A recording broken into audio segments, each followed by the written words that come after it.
Hello. Every year, Prep at Pingree supports 5 high school students taking a trip through the South to study the Civil Rights Movement.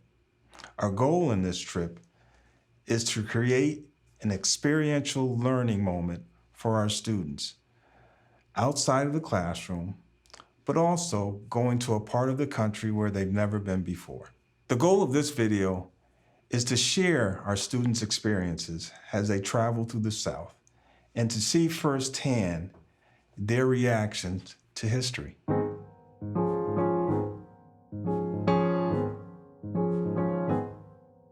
My name is Ivan. I go to Ivan Lawrence Academy. I'm a current senior there. I'm most excited to basically learn more about Black history and Black excellence. Especially with spending time with my friends, I want to learn more about the culture and specifically like the past and what we haven't learned from the textbooks. So I'm Diego. I go to Abbott Lawrence Academy, and I'm excited to get to look at the colleges in this area. It's kind of like, being able to experience the area outside of New England, since I haven't really seen it that much. I think that's really cool. And then getting to learn about, just a bunch of history stuff, because we're going to a bunch of museums and stuff. And then just like enjoying kind of like the culture of the area, like, art, things like that. My name is Masu. I'm in 11th grade. I go to KIT. And I'm just excited to be on this trip, knowing that's a one-time experience. Just learn more about the Civil Rights Movement, that goes more in depth about it. My name is Harrison Ian. I go to Abbott Lawrence Academy. I'm excited for the experience that where I'm currently at right now. We're in Atlanta, Georgia. Seems pretty cool so far. Very humid. I think I'm just here for the experience, see what the culture's like, what the people are like, how the food is. Hi, my name is Cameron. I go to Abbott Lawrence Academy, and I'm excited about just like this whole learning experience as well as bonding with my friends and stuff like that. I hope to learn more about civil rights because I feel like I don't know as much as I should, to be honest, because like I classify as like a minority, but I feel like I don't know that much about civil rights into like kind of my section, I don't know, and then as well as like, the people, like African Americans and stuff like that. I feel like I should learn more about them.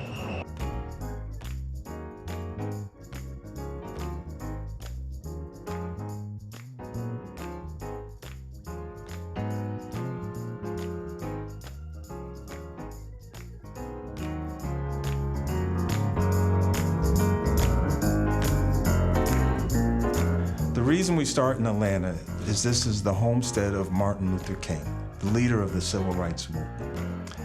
Here, the kids get a chance to explore his homestead, attend a church service at Ebenezer Baptist Church, and also get a chance to visit historical sites in the area. Now today we're going into the service right here. That's the original church, Ebenezer Baptist Church. That's where Dr. King grew up. His father was a minister, his grandfather was a minister there. That's where he grew up at.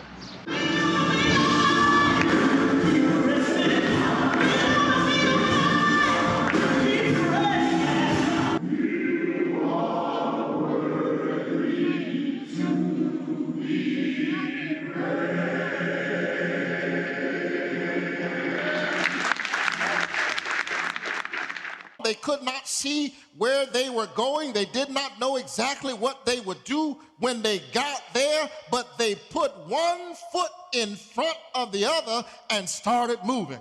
Martin Luther King Jr. said that faith is taking the first step when you cannot see the full stairwell. What were your impressions of the church service this morning? The music was amazing. The instrumentals was crazy too. The guy on the saxophone was going crazy. Yeah. I had goosebumps when he was playing it, honestly. It was very enjoyable. You think of church, you think of kind of sit down, big old church. You listen, but you're not very what's the word? It's not very interactive. I think this one it's a lot more community based. Yeah. Than just kind of showing up. What's your impression of the fact that you got to listen to a U.S. senator, somebody who writes the laws? Honestly, and I feel like right there I was seeing a pastor. I really wasn't seeing a U.S. senator. I feel like there's two sides to him like that. I was just thinking about the same thing. I didn't really see him as a U.S. senator. I just saw him as a person just speaking to us as a community, just being a focal point of it. think the fact that he was a senator kind of like strengthens the whole point of the community. Because, the politicians, like, you think about it, like, they're like up there. We're just like normal US citizens that are up there, but then like, he's preaching to us over at the church, and it kind of like just feels like, I don't know, he's one of us.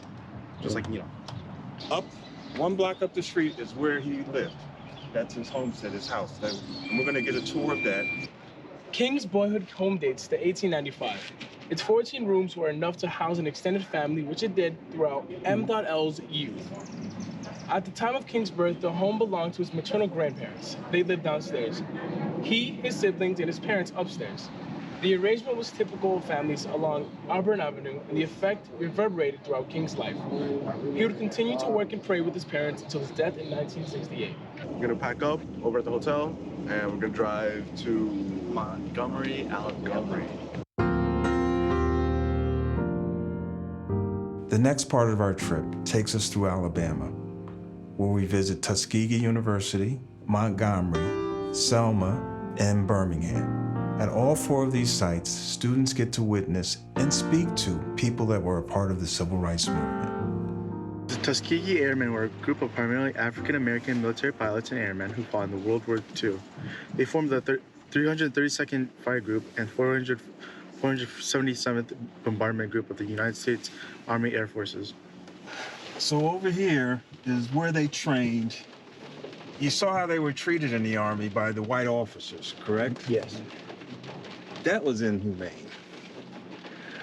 But they still went through, and I think one of the things they never lost a mission, a reconnaissance mission. They never lost a bomber group. A bomber group, right. And then you go fight in the war to protect the country, and you come back, and they still don't treat you humanely after you fought for this country. How would you feel? I'd feel angry. I feel betrayed. Mm-hmm. No, I'm putting like my life on the line to serve this country, and there's different perspectives of how I feel about the country and how the country feels about me. Right. Some men were hung in their uniforms when they got back here in these areas. I talked about that in the movie. Yeah? Yeah. With their uniforms. It's a sad part of American history, which I know no one's ever taught you that, and you guys are in high school.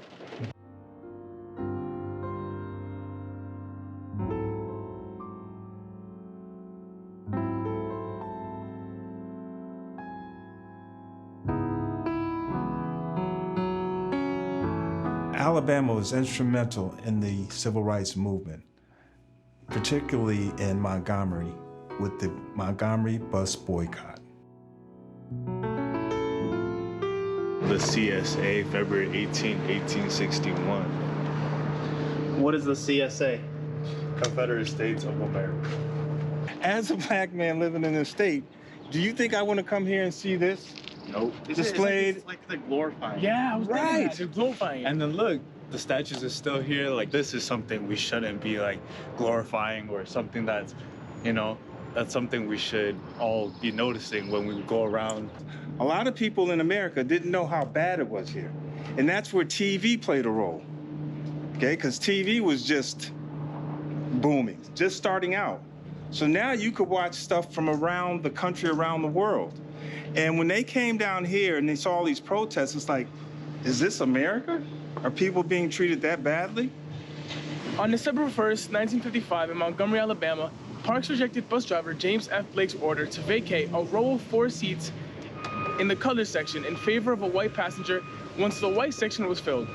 Parks was not the first person to resist bus segregation, but the National Association for the Advancement of Colored People believed that she was the best candidate for seeing through a court challenge after her arrest for civil disobedience and violating Alabama segregation laws, and she helped inspire the black community to boycott the Montgomery buses for over a year.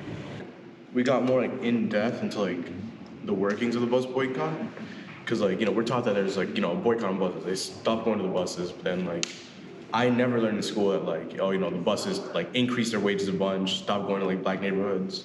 I never learned that before. No. Cool. Marching On. Marching On celebrates the journey and transformation of thousands of marchers who made the arduous journey from Selma to Montgomery. We're going to go along that route today. After we leave here, we're going to drive along the route that the people marched from Selma to Montgomery. Viola Luiso was a civil rights activist who was murdered by the Ku Klux Klan as she drove another activist from Selma to Montgomery, Alabama during the Selma Voting Rights March. Which of the following is a right guaranteed by the Bill of Rights? Public education, employment, trial by jury, or voting? C. Trial by jury? Sorry. Yep. Try about All right. Now, think about these questions. Now you are a citizen of this county. Do you think they taught that in school down here? No, probably not. It probably depends, to be honest. Like, Think about black schools and the black schools, they did segregation. not teach in black Segregation. They did not. No. The federal, Not to cut you off again, but many whites didn't know the answer to that either. I thought like white schools, they would probably learn more. But So think about it this way. Yes. I'll help you out a little bit. So Thank think about you. it this way.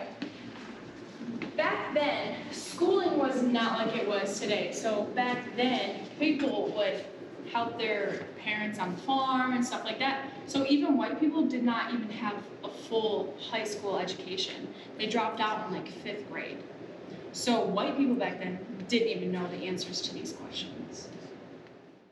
The plan was to march the 54 miles from Selma to Montgomery, where a rally would be held on the steps of the state capitol and where movement leaders intended to meet with Governor George Wallace. Accordingly, around 3 p.m. on the afternoon of Sunday, March 7, 1965, approximately 300 protesters, led by Hosea Williams, John Lewis, Albert Turner, and Bob Mance, gathered at Brown Chapel AME Church in Selma, and proceeded to town to the Edmund Pettus Bridge. At that point, the number of the marchers had swelled to 600 as they crossed the span from Selma towards their date with destiny. At the end of the bridge stood Alabama state troopers and a hastily organized vigilante band mounted on horses under the direction of Major John Cloud. Refusing to speak to Williams, Cloud ordered the marchers to disperse, after which gas canisters were thrown into the crowd. Troopers and horsemen armed with clubs assaulted the protesters, who then fled back to Selma. During the pandemonium that reigned throughout the afternoon, hundreds of non-violent protesters were injured. They were treated at Good Samaritan Hospital by the Sisters of St. Joseph and a local clinic. The remaining protesters gathered for a rally at Brown Chapel. Captured on film and broadcast across the nation, this event galvanized the forces for voting rights and increased their support. Bloody Sunday became a landmark in American history and the foundation for a successful campaign, culminating with the passage of the Voting Rights Act of 1965. At the park in Birmingham, it was like all the statues, like it felt like I was trying to bring you back into like the past and like try and witness that firsthand, like with the dogs and the 4 girls being bombed at the churches. Emotionally, when I walked to the dogs, I felt like shocked because of like how the police would treat kids with like dogs that are trained to like hurt people.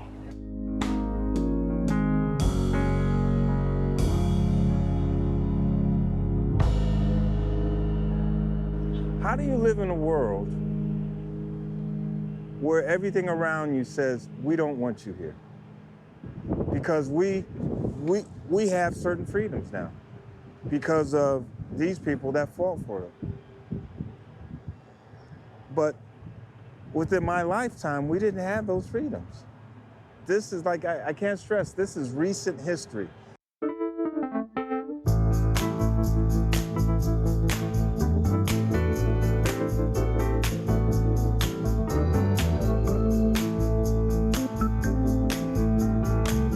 Once we left Alabama, we headed towards Tennessee to visit Memphis.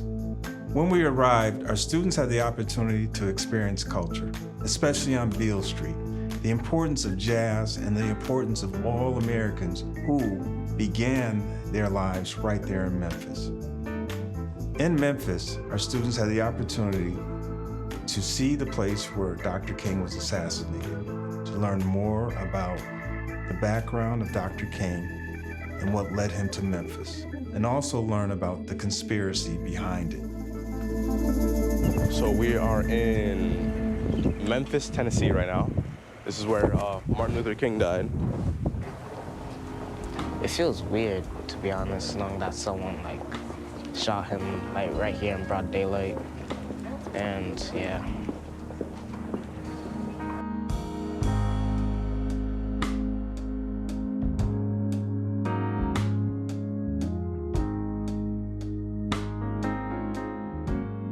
Martin Luther King's memorial, it was cool seeing like all the history and stuff. And it's like I kind of tried to like put myself like in the moment of like all that stuff that happened at that time. I'm feeling good. I feel like I have a lot of new things that I know about. I feel like it gave me a new perspective coming down to the South, especially doing this trip.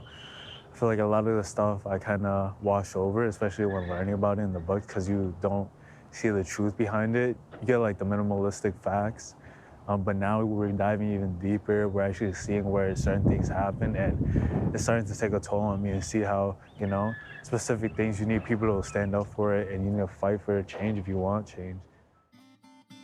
We left Memphis and followed the Mississippi River south, going into Ruleville, Mississippi, and Money, Mississippi, to explore the lives of Fannie Lou Hamer and Emmett Till, and eventually ending up in Jackson. Where are we?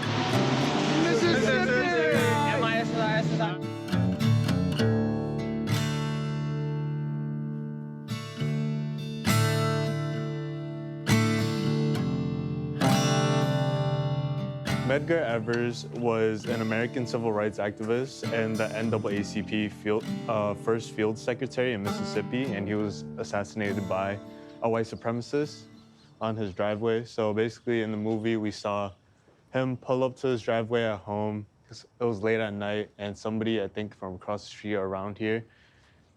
Right there, right by that house, because that was all, those homes weren't there. So they said it was like right between those two homes, that yellow and blue house. A lot of history is kind of like washed over, especially how we talked about earlier. We didn't really know like the Confederate statues were still up, especially in Montgomery and stuff like that.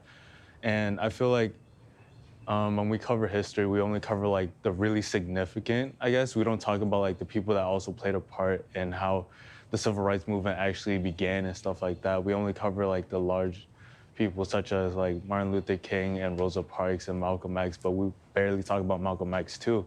Those were like the forerunners, but there's so many other people that actually made this movement work, like Medgar Evers, because it was the first like actual person to help them out, you know what I mean?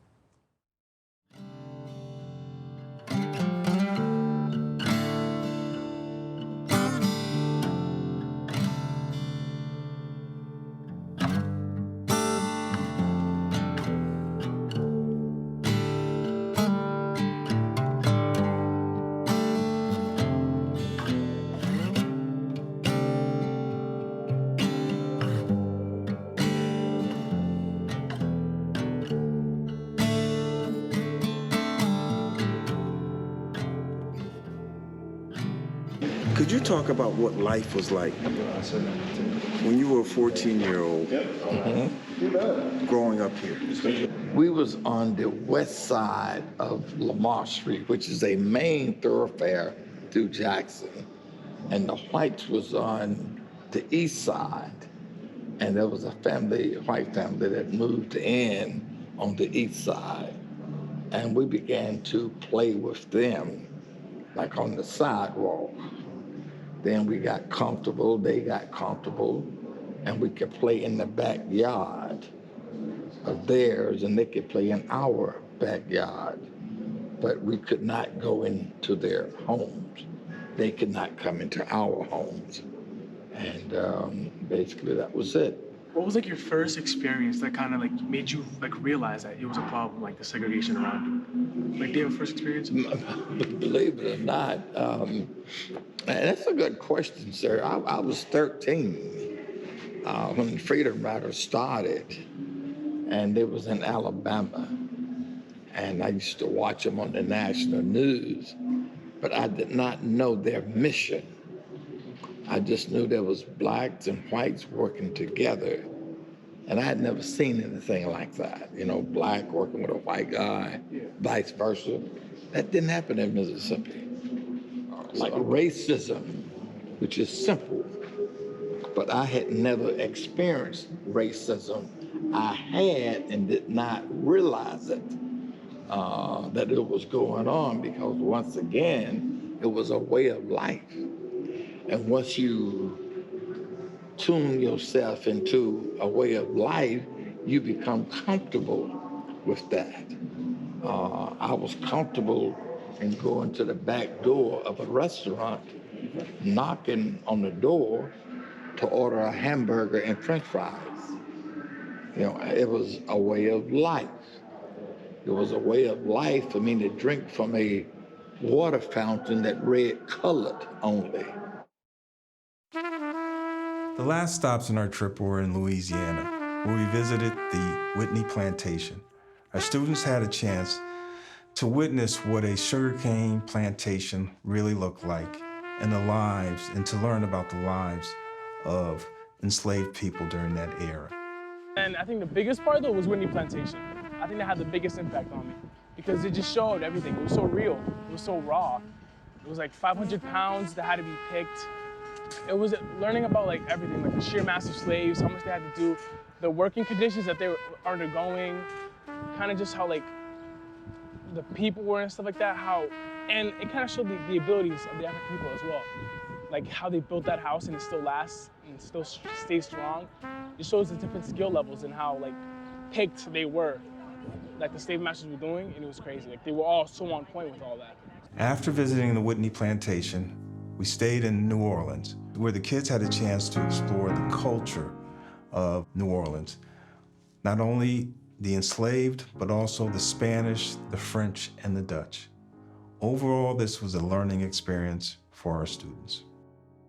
I don't think I would have done this civil rights trip without prep at Pingree, because I was uneducated. I didn't know anything really about civil rights. I knew the basics of Rosa Parks and Martin Luther King Jr., but I never thought to really like dive deeper into it. Basically, I learned more on this trip than I learned throughout my 11 years of school, taking history classes. From a person who never really found interest or passion in like civil rights, even though I should, this trip kind of sparked a passion inside of me I never knew I would have.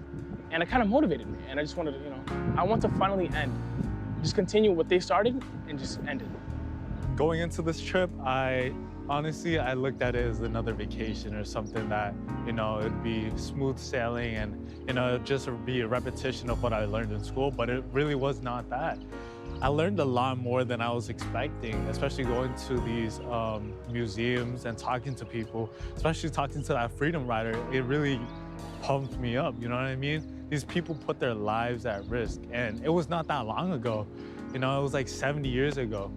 And it's something that you have to take into account, especially going through your nation's history. Even though we don't learn about this in school, you need to learn about what this country is made of. I think one of the most impactful things on this trip for me was getting to hear all these names I'd never heard before. Like Medgar Evers, Viola Luiso, Fannie Lou Hamer. It's like these names, these people like put themselves on the line, put their lives on the line for the civil rights movement. You get to know kind of things outside of your history textbooks. Like, your history textbook talk about, maybe it'll mention like, Martin Luther King getting assassinated, the bus boycotts.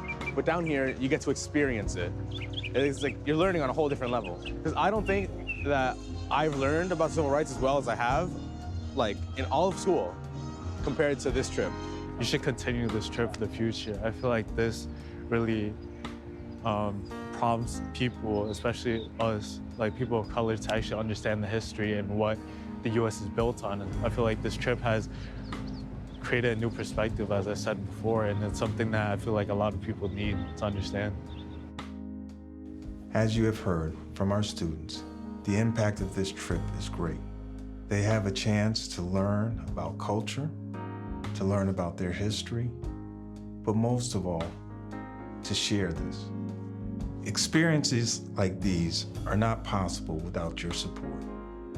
Please invest in Prep at Pingree to continue the support and give access to our students for these learning opportunities.